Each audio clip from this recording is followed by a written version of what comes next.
फैसले के खिलाफ हाईकोर्ट में जनहित याचिका दायर, सरकार के फैसले पर रोक लगाने की मांग।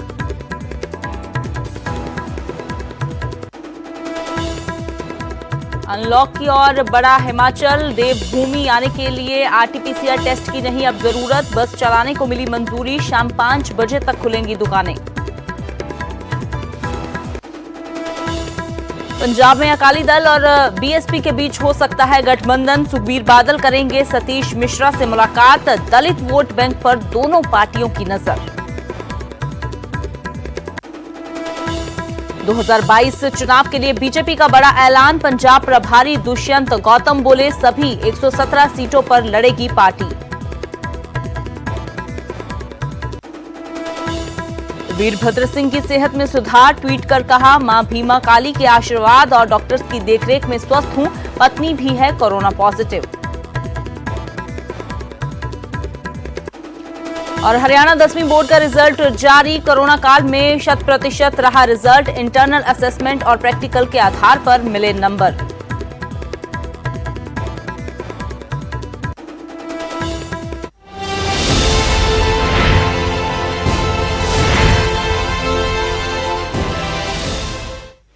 नमस्कार, न्यूज़ 18 पंजाब हरियाणा हिमाचल देख रहे सभी दर्शकों का स्वागत। मैं हूं अमृत वर्दी। बुलेटिन की शुरुआत करते हैं रामदेव की कोरोनिल किट के साथ, जिसको खरीदने पर विवाद बढ़ गया है। हरियाणा सरकार के फैसले के खिलाफ जनहित याचिका दायर की गई है। 1 लाख कोरोनिल किट करीब 2.5 करोड़ में यानी कि 2.5 करोड़ में खरीदी गई। अब फैसले पर रोक लगाने की मांग को लेकर याचिका दायर की गई है। कोरोनिल दवा पर पहले ही काफी विवाद हो चुका है। फरीदाबाद के अभिजीत सिंह ने ये जनहित याचिका दायर की है और याचिका पर जल्द सुनवाई की उम्मीद की है। आपको बता दें कि हरियाणा सरकार की ओर से रामदेव की कोरोनिल खरीदने की बात कही गई थी। इसके खिलाफ हाईकोर्ट में जो जनहित याचिका है वो दायर की गई है। सरकार के फैसले पर अब रोक लगाने की मांग की जा रही है, क्योंकि 1 लाख कोरोनिल किट 2.5 करोड़ में खरीदी गई हैं। तो याचिकाकर्ता ने कहा है कि जल्द जो सुनवाई की उम्मीद है। कहा कि कोरोनिल दवा के खिलाफ जो पिटीशन डाली गई है उस पर जल्द सुनवाई हो सकती है। आपको बता दें कि इससे पहले भी कोरोनिल को लेकर काफी विवाद हो चुके हैं और अब फरीदाबाद के अभिजीत सिंह ने एक जनहित याचिका इसके खिलाफ दायर की है।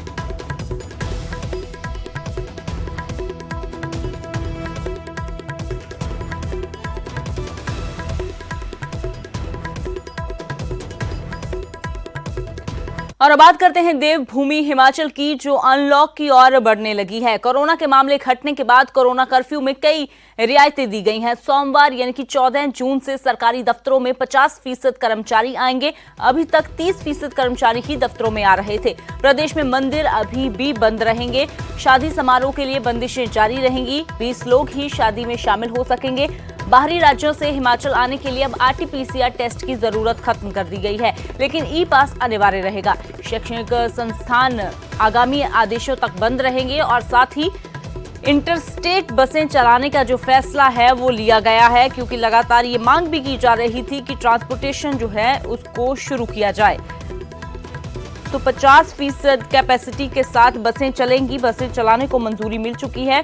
आरटीपीसीआर टेस्ट की जरूरत अब खत्म हो गई है। अगर आप हिमाचल जाना चाहते हैं तो अब आपको आरटीपीसीआर टेस्ट की जरूरत नहीं है, लेकिन कोरोना नियमों का पालन आपको जरूर करना होगा। तो अनलॉक की ओर बढ़ने लगा है हिमाचल। इससे पहले अलग अलग प्रदेश, अगर बात की जाए पंजाब की, हरियाणा की, चंडीगढ़ की, वहां पर कोरोना के कम होते मामलों को देखते हुए रियायतें दी गई हैं। तो अब देवभूमि हिमाचल भी अनलॉक की ओर बढ़ने लगी है। जो नई रियायतें हैं वो सोमवार से यानी कि 14 जून से लागू होंगी।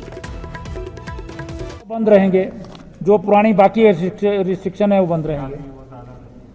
धार्मिक जो है बंद रहेंगे। जिम, कोचिंग क्लासेस वगैरह दूसरी तीसरी सब बंद रहेंगे धीरे धीरे, क्योंकि अभी भी 6000 का आंकड़ा है पॉजिटिव का। इसलिए जब तक ये नीचे नहीं आता तब तक जो है रिस्क नहीं लिया जा सकता है।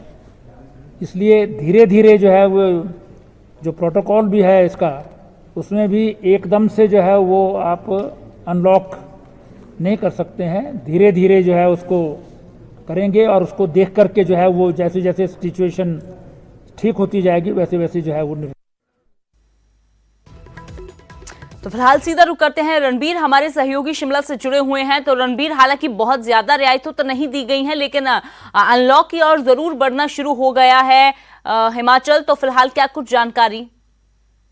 जी देखिए, अब थोड़ी रियायत जो है राज्य सरकार ने दी है, लेकिन सरकार का ये कहना है कि अभी भी जो है खतरा टला नहीं है, सावधानी बरतनी होगी। इसलिए जो है फेज मैनर में जो है अनलॉक की तरफ हिमाचल बढ़ेगा। धारा 144 को खत्म कर दिया गया है। जो कोरोना कर्फ्यू है उसे शाम को 5 बजे से सुबह के 5 बजे तक जो है लागू रखा गया है। ये राज्य सरकार ने कहा है। दुकानों की टाइमिंग भी ऐसा नहीं है कि पूरी तरह से है। जो बाजार है वो 9 से 5 तक, सुबह 9 बजे से शाम 5 बजे तक खुलेंगे। इंटर स्टेट जो बस सर्विस है उसे फिलहाल नहीं चलाया गया है, इंट्रा स्टेट बस सर्विस चलाई गई है। ये फैसला राज्य सरकार ने इसलिए किया क्योंकि परिवहन क्षेत्र जो है बुरी तरह से जो है महामारी के दौर से गुजर रहा है। तो और जिस तरह से 50% स्टाफ को जो है अनुमति दी गई है आने के लिए, तो उन्हें भी आने जाने में जो है परेशानी होनी थी। इसलिए यह फैसला राज्य सरकार ने किया है। शैक्षणिक संस्थानों को फिलहाल बंद रखा गया है, धार्मिक संस्थान भी नहीं खुलेंगे। लेकिन इतना राज्य सरकार ने कहा है कि जो अंडर ग्रेजुएशन के जो फाइनल ईयर के स्टूडेंट हैं उनकी परीक्षाएं करवाई जाएंगी, वो जुलाई महीने में करवाई जाएगी। और जो मेडिकल कॉलेज है और फार्मेसी कॉलेज है, डेंटल कॉलेज है, वो 23 जून से खुलेंगे। और इसके अलावा जो फार्मेसी और नर्सिंग स्कूल है वो 28 जून के बाद खुलेंगे। तो कुल मिलाकर रियायतें काफी सारी दी गई है। पर्यटन कारोबार को ध्यान में रखा गया है। जो बाहरी राज्यों से जो लोग आएंगे, RT-PCR जो रिपोर्ट थी उसको खत्म करने की बात कही जा रही थी, उसे राज्य सरकार ने माना। लेकिन इतना जरूर है, जो कॉन्टैक्ट ट्रेसिंग करनी है बाहर से जो आएंगे, इसलिए पंजीकरण जो है, जो बाहर से जो आएगा, जिस संबंधित जिले में जाएगा वहां पर उसे जो है पंजीकरण करवाना होगा। तो कुल मिलाकर राज्य सरकार ने थोड़ी अर्थव्यवस्था पर ध्यान दिया है कि धीरे धीरे जो है, ताकि अर्थव्यवस्था को भी नुकसान ना हो। और जो लोग इससे जूझ रहे, प्रभावित है, कारोबारी है, दुकानदार है, उनका भी राज्य सरकार ने ध्यान रखा है। जी अमृत। बिल्कुल रणबीर, तो धीरे धीरे अनलॉक की ओर बढ़ना जरूर शुरू हो गया है, क्योंकि जैसे पहले भी कहा गया कि एक साथ तो सब कुछ नहीं खोला जा सकता, क्योंकि अभी भी कोरोना का कहर बरकरार है। लेकिन अब रियायतें जरूर मिलनी शुरू हो गई हैं, लोगों के लिए राहत ये जरूर है। शुक्रिया इस तमाम जानकारी के लिए। तो फिलहाल अब हिमाचल भी अनलॉक की ओर बढ़ना शुरू हो गया है। कोरोना के मामले घटने के बाद कोरोना कर्फ्यू में राहत जो दी गई है, सोमवार यानी कि 14 जून से सरकारी दफ्तरों में 50% कर्मचारी आएंगे। अब 50% लोगों के साथ बसें भी चल सकेंगी, लेकिन धार्मिक स्थल बंद रखे हैं। अभी 20 लोगों के साथ ही जो शादियां अभी होंगी, लेकिन RT-PCR टेस्ट की शर्त जो है वो खत्म कर दी गई है बाहरी राज्यों से आने वालों के लिए।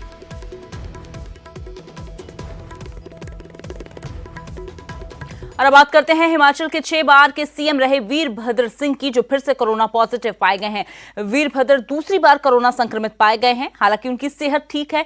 वीरभद्र सिंह ने ट्वीट कर कहा कि मां भीमकाली के आशीर्वाद और डॉक्टरों की देखरेख में स्वस्थ हूं। दरअसल वीरभद्र सिंह की देखभाल करने वाली नर्स 3 दिन पहले संक्रमित मिली थी। इसी नर्स ने वीरभद्र सिंह का सैंपल लिया था और इस बार वीरभद्र सिंह की पत्नी भी कोरोना पॉजिटिव पाई गई है। बता दें कि पूर्व CM 12 अप्रैल को कोरोना संक्रमित हुए थे। शिमला से शिफ्ट होने के बाद उन्होंने चंडीगढ़ से सटे मोहाली के मैक्स अस्पताल में अपना इलाज करवाया। 2 सप्ताह तक इलाज के बाद वे शिमला लौटे थे, लेकिन कुछ दिन बाद ही शिमला में उनकी तबीयत जब नासाज हो गई तो उन्हें IGMC में भर्ती करना पड़ा। हाल ही में प्रदेश के मुखिया जयराम ठाकुर IGMC जाकर उनका हालचाल जानकर आए हैं। गुरुवार को उनका सैंपल लिया गया और उनकी जो कोरोना रिपोर्ट है वो फिर से पॉजिटिव आई है। मुख्यमंत्री श्री वीरभद्र सिंह जी इस अस्पताल में कुछ दिनों से भर्ती हैं और पिछले 2 दिनों से उनको कुछ तकलीफ हुई, सांस की तकलीफ और बुखार, जिसके चलते उनकी जांचें की गई और जिसमें वे कोरोना पॉजिटिव पाए गए हैं। वर्तमान में उनको हमने कोविड वार्ड की जो हमारी आइसोलेशन फैसिलिटी है उनको वहाँ पर शिफ्ट। और अब बात करते हैं सोनीपत के गांव करेवड़ी की, जहां सरपंच हत्या मामले में पुलिस ने 3 और आरोपियों को गिरफ्तार किया है। पुलिस ने खुलासा किया है कि सरपंच नरेश की हत्या जो उसकी साजिश सोनीपत जेल में रची गई थी। गांव के ही रोहित नाम के एक बदमाश ने जेल में सरपंच की हत्या की साजिश रची थी और फिर अपने साथी जो जेल में 2 बंद थे उनके साथ मिलकर हत्या की सुपारी दी और जिसके बाद इन्होंने सरपंच की गोली मारकर हत्या कर दी। जेल से 3 आरोपियों को प्रोडक्शन वारंट पर लिया गया है। पुलिस ने अभी तक 7 आरोपियों को गिरफ्तार किया है और दावा है कि जल्द ही मुख्य आरोपी को भी गिरफ्तार कर लिया जाएगा। मैंने कहा था कि भाई इसको सरपंच का काम करवा के वापस आना है। इसके साथ में मोनू लेडी और ये अपना साहिल पहले जेल में बंद थे, वहाँ इन्होंने प्लान बनाई थी और जब ये वापस ये जमानत करा के थे मोनू और साहिल, तो रोहित ने कहा था कि भाई इसका काम करके वापस आना है। इसके इशारे पे इन्होंने इसकी सरपंच की हत्या कर दी थी। ये कल हमने प्रोग्रेस वार्ड पर लेकर के इसमें जो इसके साथी अपना रोहित के साथी राकेश काड़ा, दीपक फोर्ड, ये भी षड्यंत्र में शामिल थे। इनको भी गिरफ्तार किया है, 1 दिन के रिमांड में थे। और अब बात करते हैं हिसार की, जहां 26 साल की एक महिला ने अपने 4 साल की बेटी के साथ जहर निगलकर आत्महत्या कर ली। ये सनसनीखेज मामला जिले के रोहनाथ गांव से सामने आया है। मृतक रवीना ने मौत को गले लगाने से पहले व्हाट्सएप पर वीडियो स्टेटस डाला और 2 पेज का सुसाइड नोट लिखा, जिसमें रवीना ने लिखा कि मेरी मौत के लिए मेरे अपने लोग जिम्मेदार हैं। इन लोगों ने मिलकर मुझे इस कदर तंग किया कि मैं मरने को मजबूर हो गई। मेरी मौत के लिए मेरी सास, जेठ, जेठानी, दोनों ननद व मेरा पति जिम्मेदार हैं। मुझसे अब और सहन नहीं होता। मैं जा रही हूँ आप सबसे दूर अपनी बेटी के साथ। इस घटना के बाद मृतका के पिता की शिकायत पर भवानीखेड़ा पुलिस ने ससुराल वालों के खिलाफ रवीना को दहेज के लिए लगातार प्रताड़ित करने और आत्महत्या के लिए उकसाने का मामला दर्ज कर लिया है। क्या करूं? हाँ जी, गुड़िया ने सुसाइड नोट में और वीडियो भेजा है मेरे पास, उसमें यही कारण दर्शाए उसने।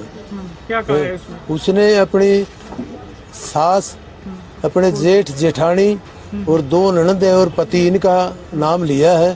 3-4 बार पहले भी हमारी पंचायतें हो चुकी है, लेकिन उन्होंने अपनी गलती मान के बोले आगे से नहीं करेंगे।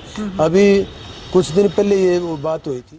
और गुरुग्राम के लोग इन दिनों बिजली के कटों से परेशान हैं। एक और भीषण गर्मी ने जहां लोगों का जीना दुश्वार कर दिया है, वहीं बिजली के कटों ने लोगों की परेशानी को और बढ़ा दिया है। सोसाइटी में रहने वाले लोग अपनी गाड़ियों के एसी चलाकर वहां रात गुजार रहे हैं। लोगों की माने तो अफोर्डेबल सोसाइटी बना करोड़ों कमाने वाले बिल्डर ने ही इन्हें लूटा है। अब सरकारी बाबू भी इनकी समस्या को सुनने को तैयार नहीं है। ऐसे में वो जाएं तो जाएं कहां? लाइट नहीं आई और इन्वर्टर्स 8 घंटे के बाद बेचारे बोलना बंद हो जाते हैं। वर्क फ्रॉम होम तो सबका ख़राब हो ही गया। 15 के करीब कुछ रेजिडेंट्स आसपास के होटल्स में चले गए। भाई इलेक्ट्रिसिटी मिल जाएगी कि वर्क फ्रॉम होम हो जाएगा, फैमिली थोड़ी सी कूलिंग में रहेगी। कल का टेम्परेचर 40 डिग्री 41 डिग्री टच कर गया था। फिर शाम को मजबूरन हमें सबको नीचे आना पड़ा। नीचे क्या आना पड़ा, जो ऑफिस से आ रहा था सब अपनी गाड़ी लगा रहे थे, एसी ऑन किया हुआ था। फैमिली हमारी सारी एसी में बैठी हुई थी। हम लोग वही बहुत ज़्यादा परेशान हैं यहाँ पे इलेक्ट्रिसिटी से। तो अभी देखो कैसे क्या प्लान करते हैं, क्योंकि मेंटेनेंस वाले सुन नहीं रहे जैसे लोग बोल रहे हैं, और लिफ्ट्स वगैरह काम नहीं कर रही है।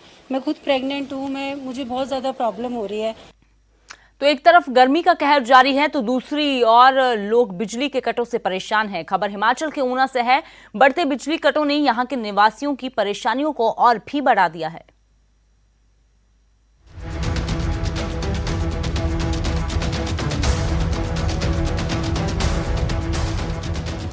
अचानक बढ़ी गर्मी ने लोगों की मुश्किलें बढ़ा दी हैं। 2 दिन से रिकॉर्ड तोड़ गर्मी पड़ रही है, पर इस बीच बिजली बोर्ड के अघोषित कटों ने लोगों की परेशानी और बढ़ा दी है।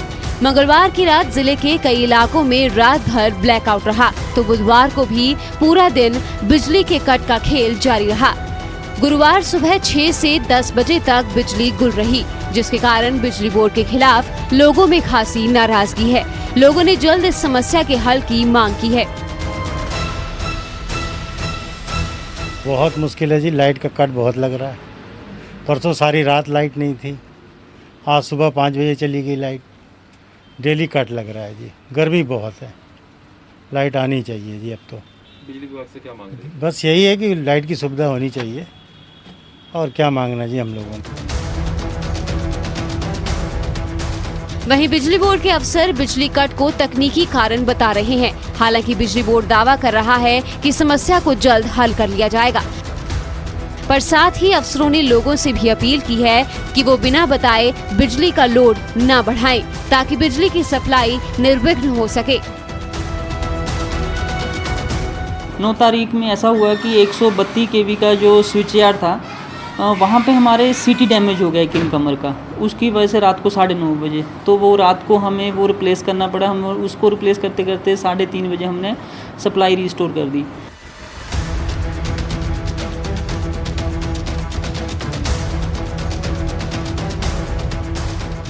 बिजली बोर्ड के मुताबिक अघोषित कटों के लिए कहीं न कहीं लोग ही जिम्मेदार हैं, जो बिना बताए गैर कानूनी तरीके से लोड बढ़ा देते हैं और इसी वजह से बिजली की परेशानी झेलनी पड़ती है।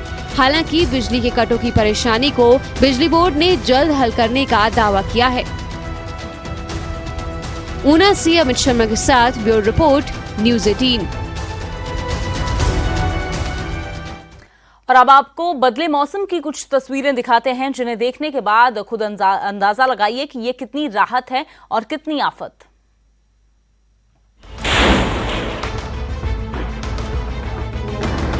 खन्ना में मोटरसाइकिल स्वाह, जालंधर में पलक झपकते ही पेड़ तबाह, लेकिन कुल्लू में दिखी आस्था की रोशनी। मौसम की करवट के साथ ही कुदरत ने भी अपना रूप दिखाया। पंजाब, हरियाणा से लेकर हिमाचल तक में जगह जगह बादल तो बरसे ही, मगर साथ में आसमानी बिजली का भी रौद्र अवतार दिखा।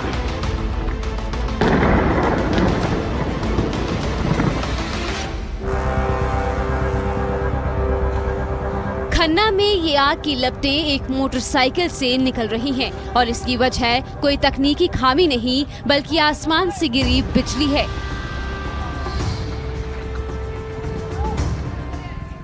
जी हां, बस कुछ सेकंड के ही फासले से मोटरसाइकिल सवार की जान बच पाई।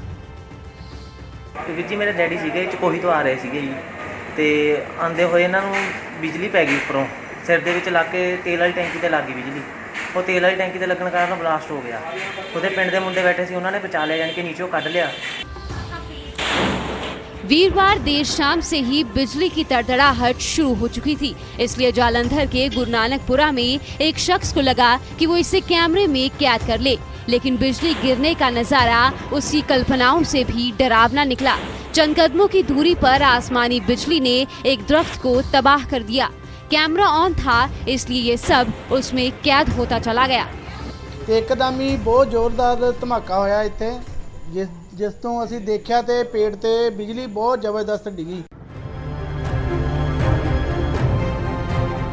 तबाही और डरावनी एहसास के बाद अब आपको कुदरत के इस अंदाज पर अलग नजरिया दिखाते हैं। इसके लिए कुल्लू से सामने आई इन तस्वीरों को देखना जरूरी है। दिखने में ये बड़ी आम सी तस्वीर है, एक पहाड़ पर आसमानी बिजली गिर रही है, लेकिन क्या आप यकीन करेंगे कि इस इलाके में लोग ऐसे ही नजारे का इंतजार करते हैं? क्योंकि जहां बिजली गिरी वहीं पास में बिजली महादेव का मंदिर है और पौराणिक मान्यताओं के मुताबिक इसे शुभ संकेत माना जाता है।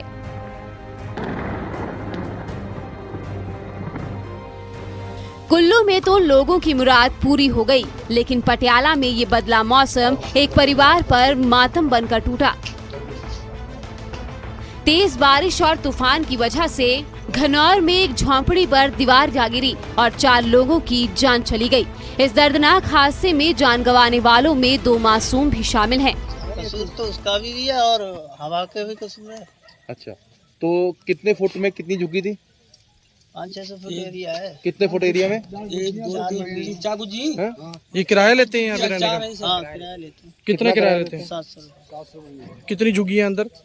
4 चिलचिलाते गर्मी के बीच मौसम ने करवट ली थी, इसलिए होना तो राहत का सबब चाहिए था, लेकिन तबाही की तस्वीरों के बाद लगता है कि आसमान से राहत से कहीं ज्यादा आफत गिरी है। Bureau report, news 18। और बात करते हैं करनाल के तरावड़ी की, जहां लोगों ने एक चोर को पकड़ लिया, जिसके बाद पुलिस को बुलाकर उस चोर को पुलिस के हवाले कर दिया। दरअसल एक चोर मार्केट में महिला का मोबाइल लूटकर भाग रहा था। महिला ने शोर मचाया और आसपास खड़े लोगों को चोर को पकड़ने के लिए कहा लोग उसके पीछे भागे तो चोर भाग ना पाया और लोगों ने चोर को धर दबोचा। चोर को जैसे ही लोगों ने पकड़ा तो चोर दुहाई देने लगा अपने बच्चों की, अपने परिवार की। बोला मेरे दोस्त मुझसे ये करवा रहे थे। लोगों ने बताया कि पहले भी इस तरह से कई बार राहगीरों को निशाना बनाकर उनका पर्स, मोबाइल छीनकर ये फरार हो जाते हैं। फिलहाल पुलिस ने चोर को हिरासत में लेकर जांच शुरू कर दी है। और क्या किया इसने फिर? भाग गया था फिर ये? पकड़ा कैसे उसको? ऐसा बंदा नहीं, मैं शनि पंडा तो शनि मांगता। कहाँ के रहने वाले हैं? क्या नाम है आपका? सरदार भी मेरे को तो शोर मचाया आपने फिर? मोबाइल कहाँ है आपका? से भी ऐसे काम आज भी ये महिला से कितने भागे के पीछे भागे थे हम लोग जी, फिर पकड़े। तो नशा करने का आदी था? हाँ जी, इसकी जेब से निकला था लोगों को। तो गलती मानी है इसने खुद? गलती मान रहा है, मेरे बाल बच्चे हैं। तो पता नहीं कितनों की चोरी करी होगी इसने। तो हरियाणा विद्यालय शिक्षा बोर्ड की बात करते हैं, जिसने 10वीं का रिजल्ट जो है वो जारी कर दिया है। कोरोना काल में परीक्षा नहीं होने के चलते पहली बार 100% रिजल्ट रहा। बोर्ड के चेयरमैन डॉक्टर जगबीर सिंह और सचिव राजीव प्रसाद ने रिजल्ट जारी किया। इंटरनल असेसमेंट और प्रैक्टिकल के आधार पर छात्रों को नंबर दिए गए। अगर कोई छात्र रिजल्ट से संतुष्ट नहीं है और परीक्षा देना चाहता है तो परिस्थितियां ठीक होने के बाद भविष्य में ऐसे छात्रों के लिए परीक्षाएं आयोजित की जा सकती हैं। परीक्षा परिणाम दिया है, कोई विद्यार्थी से संतुष्ट नहीं है तो परिस्थितियां अनुकूल होने पर बोर्ड उन विद्यार्थियों की परीक्षा पुनः लेगा, उनसे कोई फीस नहीं लेगा। बुधवार या मंगलवार तक ये प्रयास करेंगे हम परीक्षा परिणाम घोषित कर दें। उसके लिए भी पिछले वर्ष का मापदंड लगेगा या दूसरा लगेगा, उसका ध्यान कर लेते हैं, क्योंकि ओपन वालों के। और खबर हमीरपुर के बड़सर से, जहां के 76 वर्षीय पूर्व सैनिक ने 40 से 42 डिग्री तापमान में सेब लगाकर करिश्मा कर दिखाया। ओंकार ठाकुर ने 4 साल पहले बिलासपुर की नर्सरी में 5 सेब के पौधे लगाए थे, जिनमें से 4 पौधे पूरी तरह से तैयार हो गए। इन पौधों ने दूसरे साल ही छोटे छोटे सेब की फसल देना शुरू कर दिया। तीसरे साल इन पर बड़े सेब लगे और इस बार सभी पेड़ों पर भरपूर सेब लगे हैं, जिनका साइज भी काफी बड़ा है।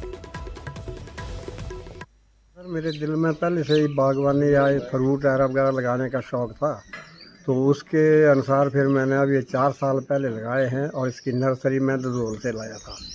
उन्होंने मुझे 3 वैरायटियाँ दी थी कि जो आपके घर में, आपके ज़मीन में अच्छी चलेगी वो वैरायटी आप और बढ़ा लेना। उनको ये संदेश दूंगा कि ये थोड़े से मतलब अपनी थोड़ी सी एफर्ट से, थोड़े से मेहनत से बहुत कुछ कर सकते हैं। और केंद्रीय स्वास्थ्य मंत्रालय ने कोविशील्ड के 2 डोज के बीच के अंतर में फिर बदलाव किया है, लेकिन ये बदलाव उन लोगों के लिए किया गया है जो किसी विशेष कारण से विदेश जा रहे हैं। विदेश जाने वालों को अब कम दिन के अंतराल पर जो 2 डोज है वो दी जा सकती है, जबकि बाकी लोगों के लिए जो गैप है वो ज्यादा रखा गया है।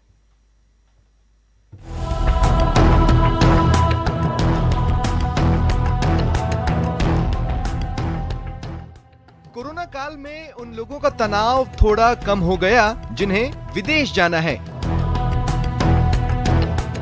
और कोविशील्ड के दूसरे डोज का इंतजार इसमें बाधा बन रहा है। अब विशेष परिस्थिति में विदेश जा रहे लोगों के लिए सरकार ने कोविशील्ड के 2 डोज के अंतर में बड़ा बदलाव कर दिया है। विदेश जा रहे लोगों को दूसरे डोज के लिए 84 दिन का इंतजार नहीं करना पड़ेगा। विशेष परिस्थिति में विदेश जा रहे लोग 28 दिन बाद भी दूसरा डोज लगवा सकते हैं।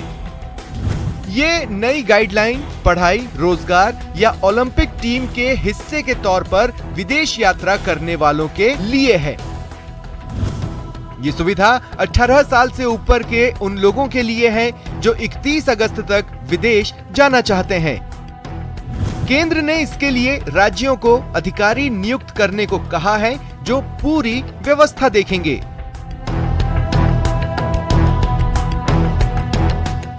कोविशील्ड के 2 डोज के अंतर में ये तीसरा बदलाव है। 22 मार्च को कोविशील्ड के 2 डोज का अंतर 4 से 6 हफ्ते से बढ़ाकर